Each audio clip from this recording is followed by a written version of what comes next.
प्रधानमंत्री नरेंद्र मोदी की मन की बात 125वां एपिसोड। तो चलिए सुनते हैं प्रधानमंत्री मन की बात।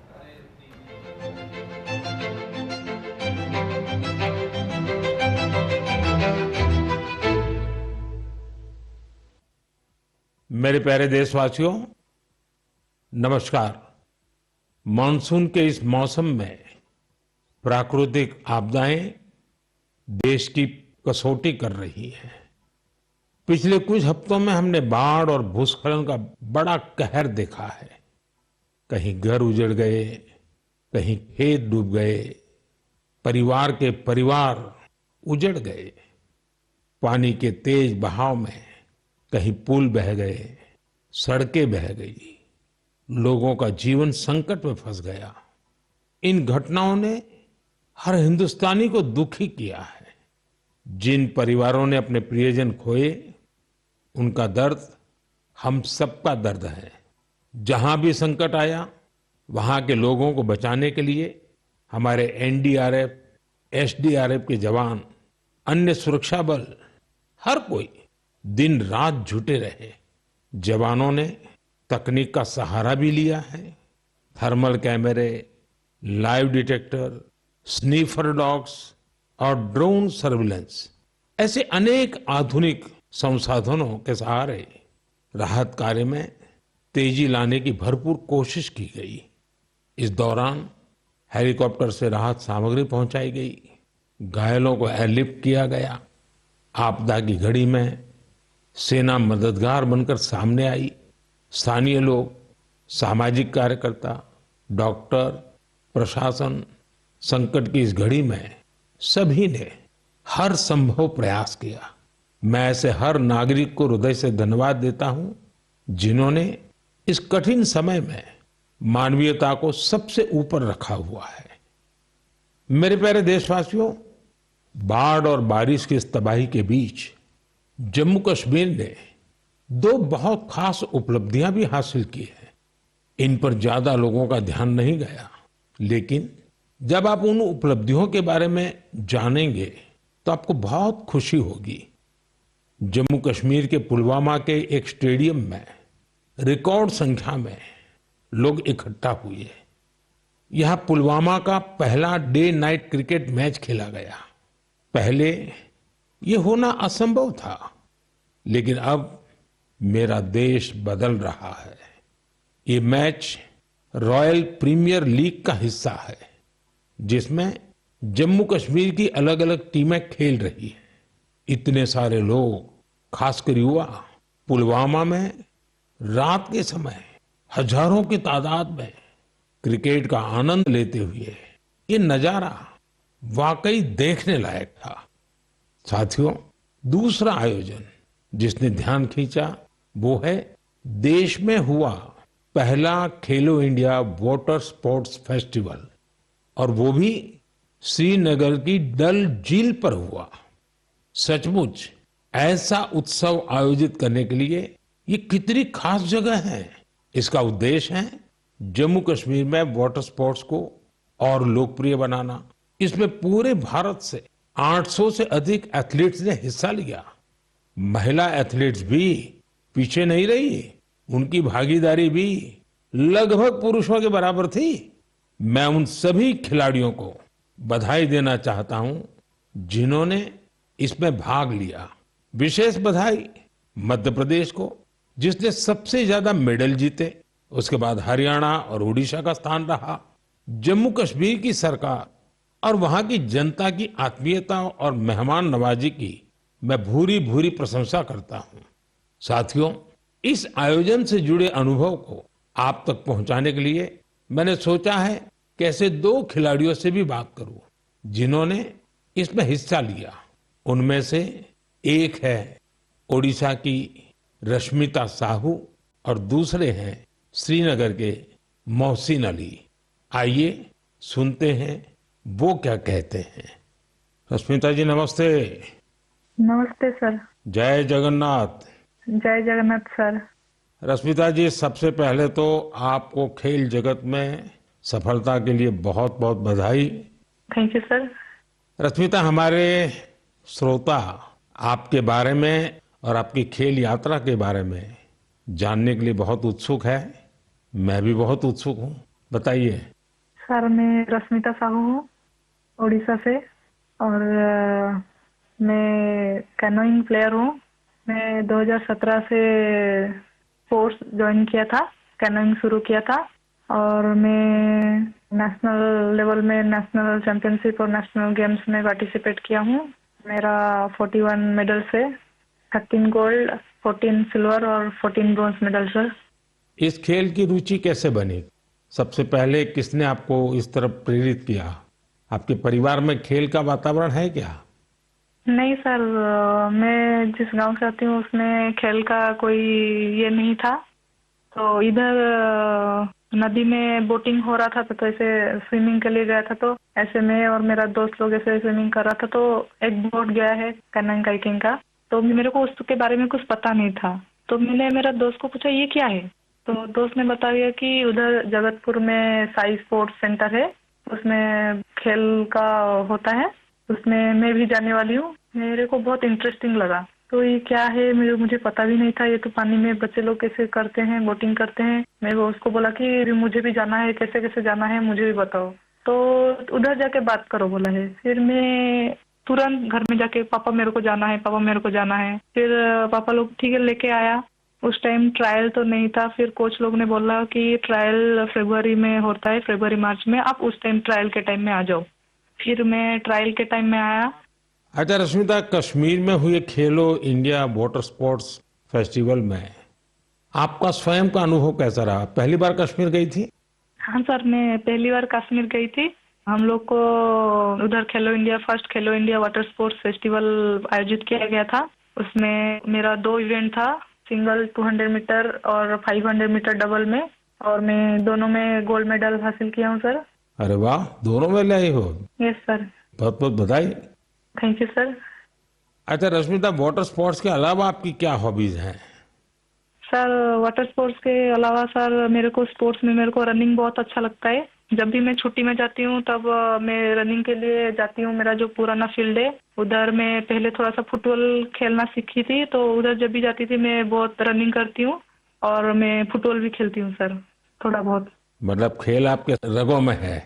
हाँ सर, मैं जब फर्स्ट क्लास से 10th क्लास तक जब स्कूल में था तो मैं जो भी पार्टिसिपेट करता था उसमें सब में फर्स्ट होता था, चैंपियन होता था सर। रश्मिता, जो लोग आपकी तरह खेलों में आगे बढ़ना चाहते हैं, अगर उनको कोई संदेश देना है तो आप क्या दोगी? सर बहुत सारे बच्चे, उनको घर से निकलना भी मना होता है। और लड़की हो बाहर में कैसे जाओगे, और किसी किसी का पैसा का दिक्कत की वजह से वो लोग खेल छोड़ रहे हैं। और ये जो खेलो इंडिया का स्कीम हो रहा है उसमें बहुत सारे बच्चों को पैसा का भी मदद मिलता है और बहुत सारे बच्चों को बहुत सारे हेल्प मिल रहा है। उसके वजह से बहुत सारे बच्चे आगे जा पा रहे हैं। और मैं बोलूंगी सबसे कि खेल को छोड़ो मत, खेल से बहुत आगे जा सकते हैं। तो खेल तो एक खेल है, लेकिन उसमें शरीर का हर अंश स्वस्थ भी रहता है। और खेल को आगे लेके इंडिया को मेडल दिलवाना हमारा कर्तव्य है सर। चलिए रश्मिता जी, मुझे बहुत अच्छा लगा। आपको फिर से एक बार बहुत बहुत बधाई। और आपके पिताजी को भी मेरी तरफ से प्रणाम कहिएगा, क्योंकि उन्होंने इतनी कठिनाइयों के बीच भी एक बेटी को आगे बढ़ने के लिए इतना प्रोत्साहन दिया। मेरी बहुत बहुत शुभकामनाएं हैं। धन्यवाद। Thank you sir. जय जगन्नाथ। जय जगन्नाथ सर। मोहसिन अली, नमस्ते। नमस्ते सर। मोहसिन जी, आपको बहुत बहुत बधाई और आपके उज्जवल भविष्य के लिए बहुत बहुत शुभकामनाएं। Thank you sir. मोहसिन, आपने पहले खेलो इंडिया वाटर स्पोर्ट्स इसका फेस्टिवल, और उसमें भी सबसे पहला गोल्ड मेडल जीतने वाले आपको कैसा लगा? सर बहुत ही खुश हूँ मैंने गोल्ड मेडल जीता है खेलो इंडिया में, जो पहली बार हुआ है यहाँ पर कश्मीर में। लोगों में क्या चर्चा है? बहुत ही चर्चा है सर, पूरी फैमिली खुश है अभी। आपके स्कूल वाले? स्कूल वाले भी सब खुश है। कश्मीर में सब बोलते हैं आप गोल्ड मेडलिस्ट हो। तो आप तो बड़े सेलिब्रिटी बन गए। Yes sir. अच्छा, वाटर स्पोर्ट्स की रुचि कैसे बनी और उसके फायदे क्या नजर आ रहे हैं आप? पहले बचपन में मैंने देखा वो बोट चलती हुई वहाँ पर डल लेक में। पापा ने बोला आप करोगे? हाँ मुझे भी शौक है। मैं भी फिर गया वहाँ पर सेंटर में मैडम के पास। फिर मैम ने मुझे सिखाया, बिल्किस मैम ने। अच्छा मोहसिन, पूरे देश के लोग आए थे, पहली बार वाटर स्पोर्ट्स का कार्यक्रम हुआ और वो भी श्रीनगर में हुआ, वो भी डल झील में हुआ। ये इतने सारे देश के लोग आए तो वहाँ के लोगों को क्या फील होता था? बहुत ही खुशी है सर, सब बहुत अच्छी जगह है, पूरा अच्छा है यहाँ पर, फैसिलिटी सब कुछ अच्छी है, सब यहाँ पर सब कुछ अच्छा रहा खेलो इंडिया में। तो आप कहीं खेलने के लिए कश्मीर के बाहर गए हैं कभी? इस मैं भोपाल गया हूँ, गोवा गया हूँ, केरला गया हूँ, हिमाचल गया हूँ। अच्छा, फिर आप तो पूरा हिंदुस्तान देख लिए है। Yes sir. अच्छा, ये इतने सारे खिलाड़ी वहां आए थे यस सर। तो नए दोस्त बनाए कि नहीं बनाए? सर बहुत दोस्त बना दिए, एक साथ भी घूमे हम यहाँ पर, डल लेक में, लाल चौक में, पूरे जगह घूमे हम सर, पहलगाम भी गए थे। यस सर, पूरी जगह। देखिए, मैंने तो देखा है कि जम्मू कश्मीर में स्पोर्ट्स टैलेंट बड़ा गजब का है जी। Yes sir. हमारे जो जम्मू कश्मीर के नौजवान है वो देश का नाम रोशन करे, इतना सामर्थ्य है उनके अंदर, और आपने करके दिखाया है। सर मेरा ड्रीम है ओलंपिक में मेडल जीतना, वही ड्रीम है। वाह, शाबाश। वही ड्रीम है सर। देखिए, आपसे सुन करके ही मेरे तो रोंगटे खड़े हो गए। सर अभी वही ड्रीम है मेरा, ओलंपिक में मेडल जीतना, देश के लिए नेशनल एंथम बजाना, बस वही ड्रीम है मेरा। मेरे देश का एक मजदूर परिवार का बेटा इतने बड़े सपने देखता है, मतलब ये देश बहुत आगे बढ़ने वाला है। सर बहुत आगे बढ़ने वाला है, हम शुक्रगुजार है इंडिया गवर्नमेंट का जिनने इतना यहाँ पर खेलो इंडिया किया, यहाँ पर पहली बार हुआ है सर। तभी तो तुम्हारा स्कूल में भी जय जयकार चलता होगा। Yes sir. चलिए मोहसिन, मुझे बहुत अच्छा लगा आपसे बात करके, और मेरी तरफ से आपके पिताजी को विशेष रूप से मेरा धन्यवाद करना, क्योंकि उन्होंने मजदूरी की जिंदगी जी करके भी आपकी जिंदगी बनाई है, और आपने अपने पिताजी के शब्दों पर बिल्कुल आराम किए बिना 10 साल तक तपस्या की है। ये खिलाड़ी के लिए बहुत बड़ी प्रेरणा होती है, और आपके कोच को भी मैं बहुत बधाई देता हूं कि जिन्होंने आपके पीछे इतनी मेहनत की। मेरी तरफ से बहुत बहुत शुभकामनाएं, बहुत बहुत बधाई भैया। Thank you sir. नमस्कार सर। जय हिंद। साथियों, एक भारत श्रेष्ठ भारत की भावना देश की एकता, देश के विकास के लिए बहुत जरूरी है, और निश्चित तौर पर खेल इसमें बड़ी भूमिका निभाते हैं। और इसलिए ही तो मैं कहता हूं, जो खेलता है वो खिलता है। हमारा देश भी जितनी टूर्नामेंट खेलेगा उतना खिलेगा। आप दोनों खिलाड़ियों को, आपके साथियों को मेरी बहुत बहुत शुभकामनाएं। मेरे प्यारे देशवासियों, आपने यूपीएससी का नाम तो जरूर सुना होगा। ये संस्था देश की सबसे कठिन परीक्षाओं में से एक सिविल सर्विसेज का एग्जाम भी लेती है। हम सब ने सिविल सर्विसेज के टॉपर्स की प्रेरणादायी बातें अनेक बार सुनी है। ये नौजवान कठिन परिस्थितियों में पढ़ाई के बाद अपनी मेहनत से इस सर्विस में जगह पाते हैं। लेकिन साथियों, यूपीएससी की परीक्षा की एक सच्चाई और भी है। हजारों ऐसे उम्मीदवार भी होते हैं जो बेहद काबिल होते हैं, उनकी मेहनत भी किसी से कम नहीं होती, पर मामूली अंतर से वो अंतिम सूची तक नहीं पहुंच पाते। इन उम्मीदवारों को दूसरी परीक्षाओं के लिए नए सिरे से तैयारी करनी पड़ती है। इसमें उनका समय और पैसा दोनों खर्च होता था। इसलिए अब ऐसे होनहार विद्यार्थियों के लिए भी एक डिजिटल प्लेटफॉर्म बनाया गया है, और इसका नाम है प्रतिभा सेतु। प्रतिभा सेतु में उन उम्मीदवारों का डेटा रखा गया है जिन्होंने यूपीएससी की अलग अलग परीक्षाओं के सभी चरण पास किए, लेकिन अंतिम मेरिट लिस्ट में उनका नाम नहीं आ पाया। इस पोर्टल पर 10,000 से ज्यादा ऐसे होनहार युवाओं का डेटा बैंक मौजूद है।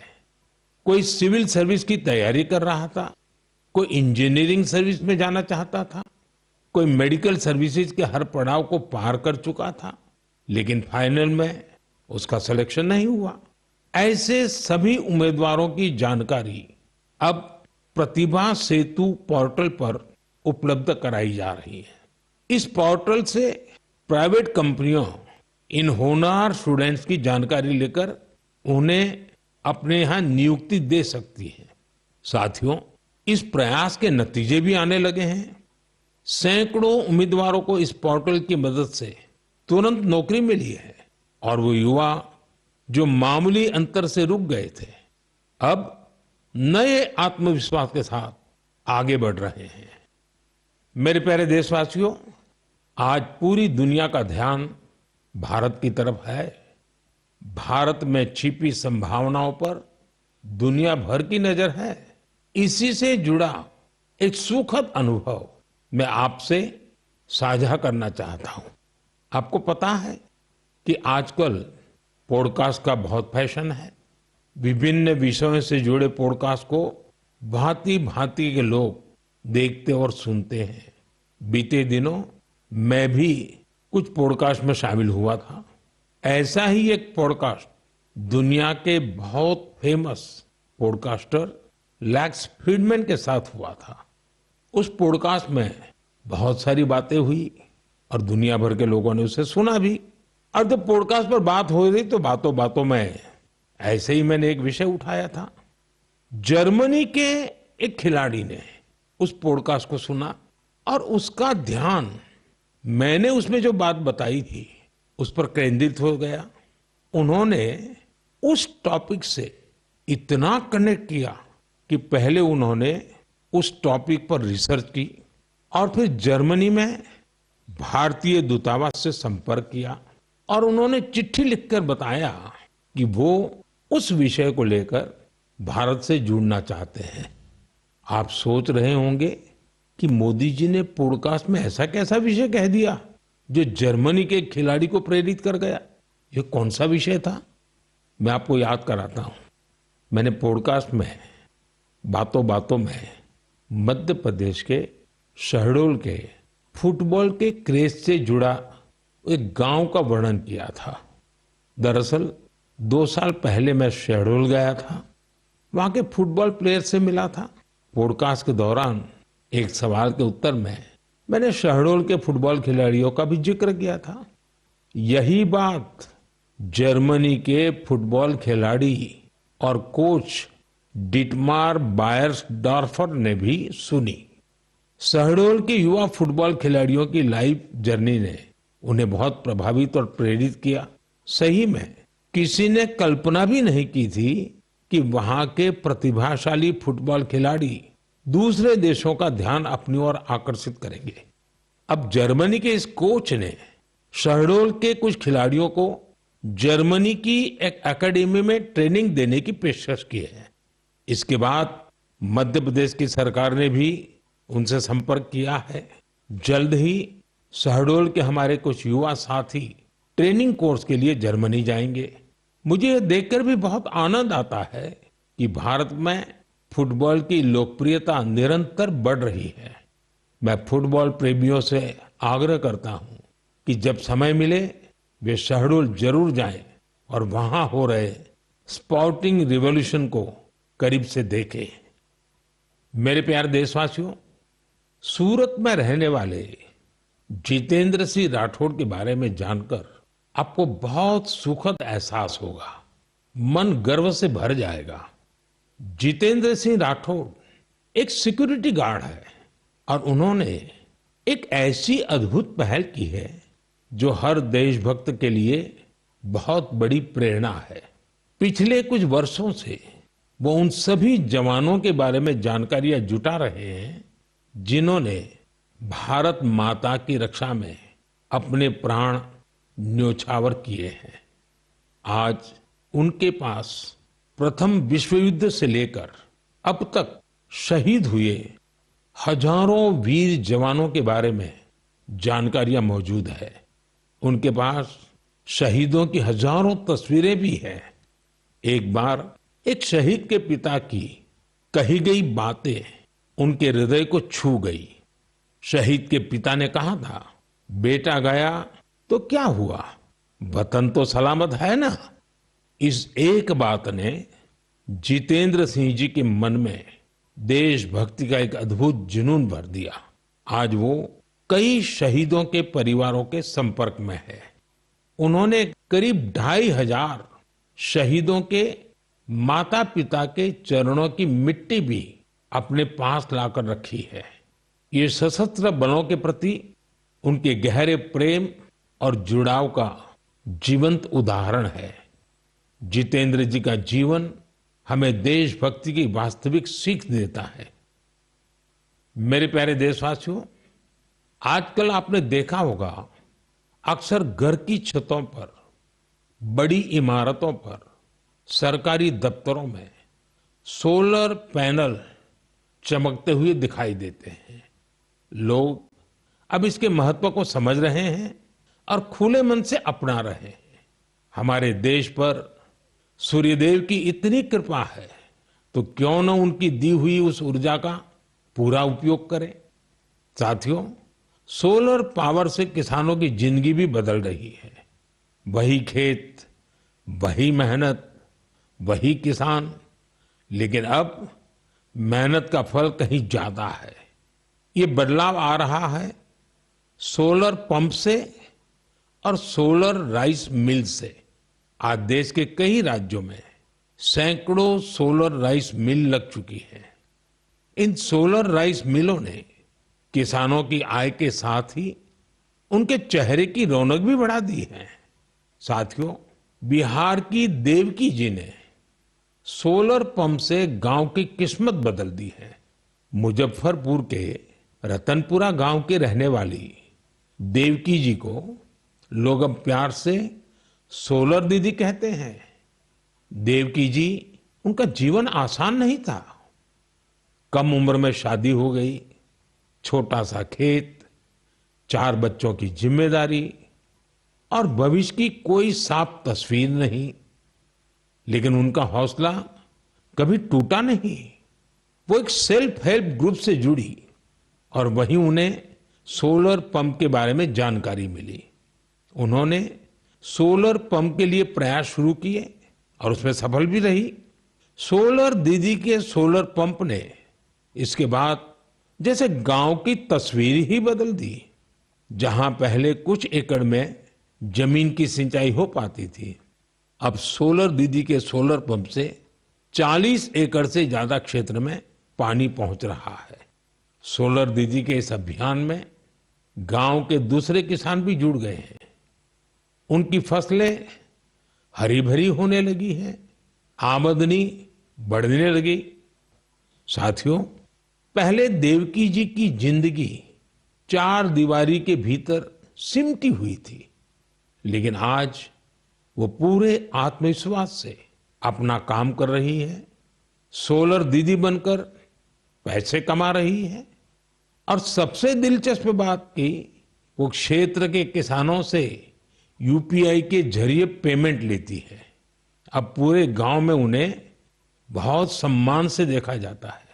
उनकी मेहनत और दूरदर्शिता ने दिखा दिया है कि सौर ऊर्जा सिर्फ बिजली का साधन नहीं है, बल्कि ये गांव-गांव में नई रोशनी लाने वाली एक नई शक्ति भी है। मेरे प्यारे देशवासियों, 15 सितंबर को भारत के महान इंजीनियर मोक्षगुंडम विश्वेश्वरैया जी का जन्मदिन होता है। उस दिन को हम इंजीनियर्स डे के रूप में मनाते हैं। इंजीनियर सिर्फ मशीन नहीं बनाते, वे सपनों को हकीकत में बदल देने वाले कर्मयोगी होते हैं। मैं भारत के हर इंजीनियर की सराहना करता हूं, उन्हें अपनी शुभकामनाएं देता हूं। साथियों, सितंबर में ही भगवान विश्वकर्मा की पूजा का पवित्र अवसर भी आने वाला है। 17 सितंबर को विश्वकर्मा जयंती है। ये दिन हमारे उन विश्वकर्मा बंधुओं को भी समर्पित है जो पारंपरिक शिल्प, कौशल और ज्ञान विज्ञान को अनवरत एक पीढ़ी से दूसरी पीढ़ी तक पहुंचा रहे हैं। हमारे सुतार, लोहार, सोनार, कुम्हार, मूर्तिकार, बढ़ई मिस्त्री हमेशा से भारत की समृद्धि की बुनियाद रहे हैं। हमारे इन विश्वकर्मा बंधुओं की मदद के लिए ही सरकार ने विश्वकर्मा योजना भी चलाई है। साथियों, अब मैं आपको एक ऑडियो रिकॉर्डिंग सुनाना चाहता हूं।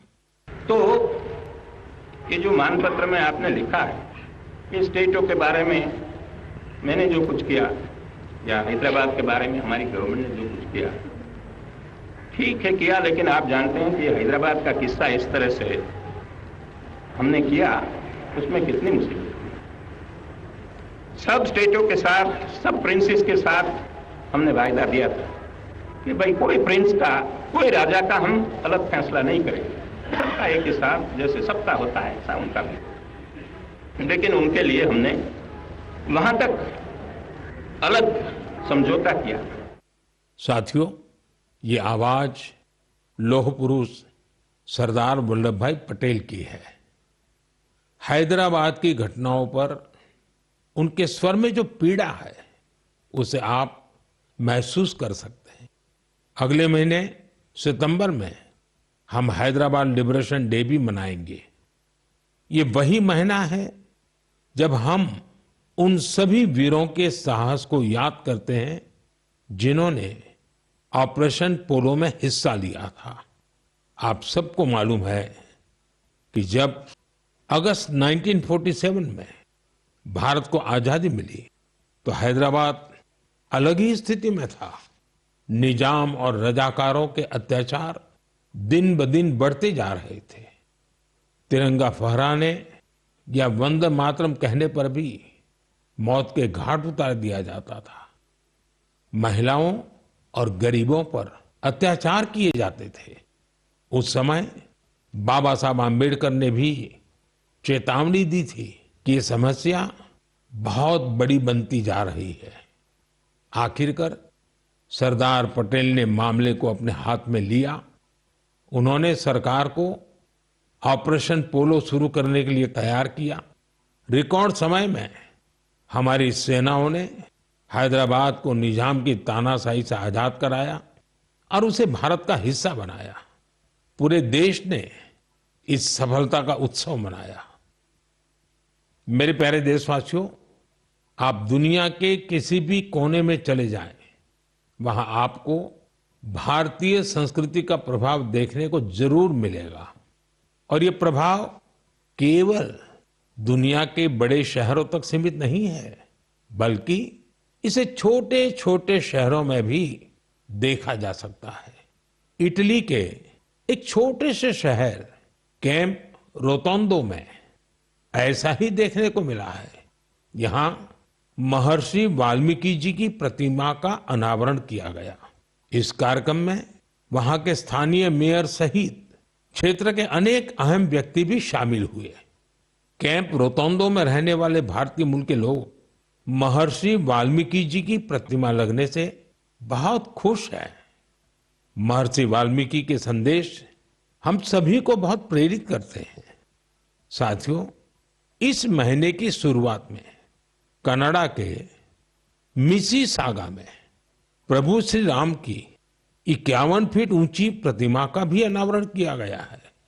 इस आयोजन को लेकर लोगों में बहुत उत्साह था। सोशल मीडिया पर प्रभु श्री राम की भव्य प्रतिमा के वीडियोज खूब शेयर किए गए। साथियों, रामायण और भारतीय संस्कृति के प्रति ये प्रेम अब दुनिया के हर कोने में पहुंच रहा है। रूस में एक मशहूर स्थान है व्लादिवोस्तोक। बहुत से लोग इसको ऐसी जगह के रूप में जानते हैं जहां सर्दियों में तापमान -20 से -30 डिग्री सेल्सियस तक गिर जाता है। इस महीने व्लादिवोस्तोक में एक अनूठी प्रदर्शनी लगी। इसमें रूसी बच्चों द्वारा रामायण की अलग अलग थीम पर बनाई गई पेंटिंग्स को भी शोकेस किया गया। यहाँ पर एक कंपटीशन का भी आयोजन हुआ। दुनिया के अलग अलग हिस्सों में भारतीय संस्कृति के प्रति बढ़ती जागरूकता देखकर वाकई बहुत प्रसन्नता होती है। मेरे प्यारे देशवासियों, मन की बात में इस बार इतना ही। इस समय देश भर में गणेश उत्सव की धूम है। आने वाले दिनों में बहुत सारे त्योहारों की रौनक होगी। इन त्योहारों में आपको स्वदेशी की बात कभी भी भूलनी नहीं है। उपहार वही जो भारत में बना हो, पहनावा वही जो भारत में बुना हो, सजावट वही जो भारत में बने सामान से हो, रोशनी वही जो भारत में बनी झालरों से हो, और भी ऐसा बहुत कुछ। जीवन की हर जरूरत में सब कुछ स्वदेशी हो। गर्व से कहो ये स्वदेशी है, गर्व से कहो ये स्वदेशी है, गर्व से कहो ये स्वदेशी है। इस भाव को लेकर हमें आगे चलना है। एक ही मंत्र, वोकल फॉर लोकल, एक ही रास्ता, आत्मनिर्भर भारत, एक ही लक्ष्य, विकसित भारत। साथियों, इन खुशियों के बीच आप सभी स्वच्छता पर जोर देते रहें, क्योंकि जहां स्वच्छता है वहां त्योहारों का आनंद भी और बढ़ जाता है। साथियों, मन की बात के लिए मुझे इसी तरह बड़ी संख्या में अपने संदेश भेजते रहिए। आपका हर सुझाव इस कार्यक्रम के लिए बहुत महत्वपूर्ण है। अपना फीडबैक मुझ तक जरूर पहुंचाते रहें। अगली बार जब हम मिलेंगे तो और भी नए विषयों की चर्चा होगी। बहुत बहुत धन्यवाद। नमस्कार। 125वां एपिसोड मन की बात का प्रधानमंत्री नरेंद्र मोदी को आप सुन रहे थे। बेहद ही अहम रहा, क्योंकि जिस तरह से प्राकृतिक आपदा आई, बारिश, भूस्खलन से जितना नुकसान हुआ, सबसे पहले उसका जिक्र किया गया और ये कहा कि आपदा की घड़ी में सेना ने हर संभव कोशिश की और वो कर भी रही है। और भी तमाम महत्वपूर्ण बातों का जिक्र और तमाम दिग्गज जो सुनते नजर आए मन की बात को, तस्वीरों के जरिए हम बता भी रहे हैं। इसके अलावा पुलवामा में जो डे नाइट क्रिकेट मैच हुआ उसका जिक्र उन्होंने किया। पुलवामा क्रिकेट मैच से भारत की तस्वीर बदली, एक भारत श्रेष्ठ भारत, एकता के लिए जरूरी, तमाम बातों का जिक्र वो करते नजर आए।